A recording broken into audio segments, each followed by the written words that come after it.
ની વાત કરીએ તો અમદાવાદ ઇસ્કોન બ્રિજ અકસ્માત કેસ 2.5 વર્ષ બાદ તથ્ય પટેલની જેલમાંથી મુક્તિ. સુપ્રીમ કોર્ટે આપ્યા છે તથ્ય પટેલને જામીન. 9 લોકોનો ભોગ લેનાર તથ્ય પટેલની જેલમાંથી મુક્તિ થઈ છે.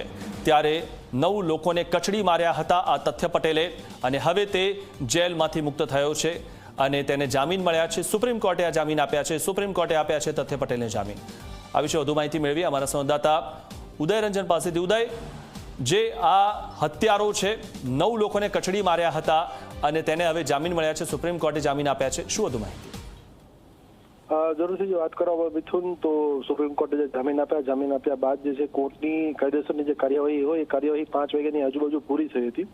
5 વાગે આ કાર્યવાહી પૂરી થતાની સાથે તે વકીલની ટીમ જે છે એ જેલ ખાતે પહોંચી હતી. જેલ ખાતે બીડું આપવામાં આવ્યું. બીડું આપ્યા બાદ જે છે 1 કલાક સુધી જેલની જે કાયદેસરની કાર્યવાહી કરવાની હોય છે એ કાર્યવાહી ચાલી હતી અને થોડા સમય પહેલા જ, એટલે કહી શકાય કે 7:15 સાડા 7ની આજુબાજુ તે જે પ્રમાણે 7 વાગ્યાની આજુબાજુ એટલે કે 10 મિનિટ પહેલા જ તે 7 વાગ્યાની આજુબાજુ તે આ તથ્ય જે છે પટેલ, જેને ઇસ્કોન બ્રિજ ઉપર પૂર ઝડપે કાર ચલાવીને 9 લોકોને કચડી નાખ્યા હતા. 9 લોકોના મૃત્યુ થયા હતા. ત્યારબાદ જેલવાસ અને આવ્યો હતો. એ 2 વર્ષ અને 10 મહિના બાદ એને જેલવાસમાંથી મુક્તિ મળી છે, જામીન મળ્યા છે અને જામીન મળવાની સાથે પરિવાર જે છે એ પહોંચી ગયો હતો અને પરિવાર સાથે કારમાં બેસી અને એના ઘર તરફ રવાના થયો હતો.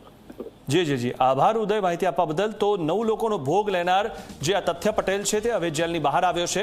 2.5 વર્ષ બાદ તે બહાર આવ્યો છે અને સૌથી મહત્વની વાત એ છે કે તેણે 9 લોકોને કચડી માર્યા હતા. અમદાવાદ ઇસ્કોન બ્રિજ અકસ્માત કેસ જે ઘણો જ ગાજ્યો હતો, કારણ કે 9 લોકોને આ તથ્ય પટેલે, આ હત્યારાએ કચડી માર્યા હતા. સુપ્રીમ કોર્ટે તથ્ય પટેલને જામીન આપ્યા છે.